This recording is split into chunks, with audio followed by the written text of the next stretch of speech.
Chers amis, bonjour, Parashat Noach. Nous allons essayer de traiter d'un autre sujet au niveau du Chinour. Alors il y a le pasuk dans Perek Zain, pasuk Zain, qui dit la chose suivante. Vayava Noach ubanav ishto ubene unshebanav ito el ateva mipne me'amabul. Le pasuk qui dit la chose suivante. Noach avec ses fils et son épouse et les épouses de ses fils avec lui entra dans l'arche à cause des eaux du déluge. Rashi dit à cet endroit-là, Af Noach mikatane munaya.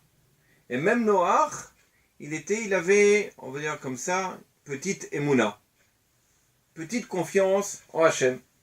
Ma'amin veno ma'amin. Il était croyant, ou il avait la foi, et il n'avait pas la foi. Shiavo Maboul, que le déluge viendrait, fait l'onichna sateva, il n'est pas rentré donc, à cause de ça, dans le bateau, dans l'arche, jusqu'à ce que les eaux le poussent à entrer dans l'arche. Alors effectivement, c'est un Rashi étonnant, puisque nous connaissons tous Noach, le seul avec son émouna qui est resté jusqu'au bout, devant la risée de tous les autres, en train de construire son arche. Et voilà que Rashi dit, il avait confiance et pas tellement confiance en Hachem. Alors, quelque chose d'extraordinaire, c'est que l'Ohev Israël, au nom du Maggid, Rabbi Rie Michael Mizelatchov, il dit la chose suivante. Quelque chose d'extraordinaire, effectivement. Déjà, de comprendre qu'on ait un doute sur les qualités de Noach, c'est étonnant. Et il vient expliquer, c'est quoi cette notion de Emouna, la confiance à Hachem. Il dit la Emouna, il y a deux façons. Il y a deux sortes d'émouna, on va dire comme ça. Il y a l'émouna, simple, à savoir confiance en Hachem, que la chose est véridique, que ça se passera comme ça, que c'est comme ça. Et il y a une autre notion d'émouna, on va dire comme ça. On le voit justement dans Megillah. Vayi omen et adassa. C'est quoi ce omen? Omen et adassa.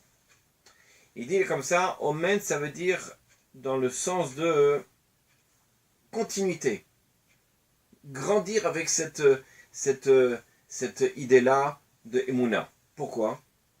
Parce qu'en fait, dans la Emouna, il y a aussi une force de continuité, à savoir. En français, on va dire comme ça, notion de conviction.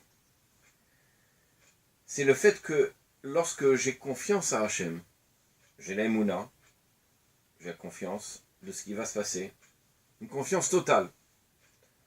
Alors, à travers cette confiance-là, va continuer, on va dire comme ça, l'acte de façon chalem, totale. C'est-à-dire, lorsque je suis convaincu d'une chose, on va dire comme ça, la chose, elle va arriver. Ici, Noach, explique le Rav, il avait confiance en Hachem, bien entendu que la chose peut arriver, mais seulement, il avait peur que ce soit lui qui soit la faute, on va dire comme ça, la cause, du déluge. Et donc, il ne voulait pas avoir une confiance totale en Hachem, de peur que cette conviction totale risque d'amener finalement le déluge dans le monde. C'est pour ça que Rachid dit, il avait une émouna et pas une émouna. Le Rav Shmulevitz, Rosh Yeshiva de Mir, il nous fait rappeler comme ça que dans la Megillat, dans le Masechet Ta'anit, la Gemara dit comme ça, Marav Ami, En Ageshamim Yordim, les pluies ne descendent pas que grâce à ceux qui sont Baalé Amana, qui ont la Emouna. Et là-bas, les expressions, qu'est-ce que ça veut dire Baal Amana? L'idée essentielle, c'est comme ça que les Baal Amana, c'est celui, pourquoi les pluies vont descendre? C'est parce qu'il est persuadé qu'Hachem va envoyer les pluies, alors il va commencer à ensemencer. Pourtant, il fait beau, il fait chaud, c'est pas grave. Pour lui, dit Hachem, je viens envoyer la pluie. Ça me rappelle cette histoire, cette fameuse histoire, il y en a comme ça pas mal, au sujet de Rabbi Raphaël Akawa, lorsque le roi avait décrété une journée de prière, parce qu'il y avait une sécheresse, et avait demandé aux Juifs de prier, sinon il y aurait peut-être un décret contre eux. Ils sont tous allés voir Rabbi Raphaël Akawa en lui disant, Rabbi, voilà ce qu'a dit décrété le roi, il faut qu'on prie pour qu'il y ait la pluie.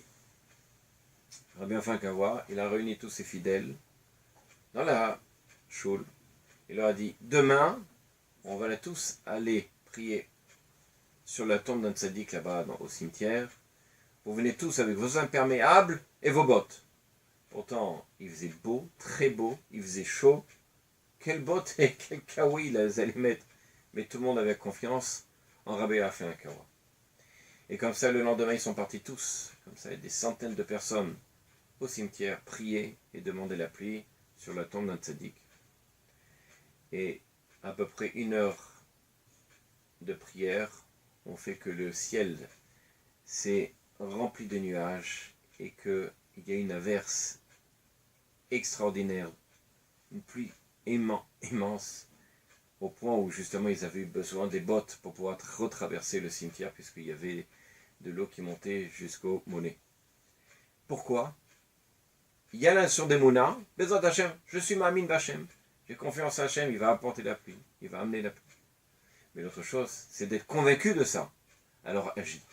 Et c'est ça ce que nous dit finalement la Gemara dans Ta'anit. C'est que la pluie ne vient que pour les Baalei Amana. Pour ceux qui vont réaliser la chose. Ils ont confiance à Hachem. Mais comment ils ont confiance à Hachem? Ils vont la réaliser. Ils vont semencer. Ils vont travailler la terre parce qu'ils savent que de toute façon Hachem va envoyer la pluie. Effectivement, la pluie elle vient. Le Rav Israël Sanater dit quelque chose d'extraordinaire. Il nous dit comme ça. Hein. C'est même pas celui qui sait parler. On va dire comme ça, qui sait parler et donc il va être capable de parler. Mais l'inverse.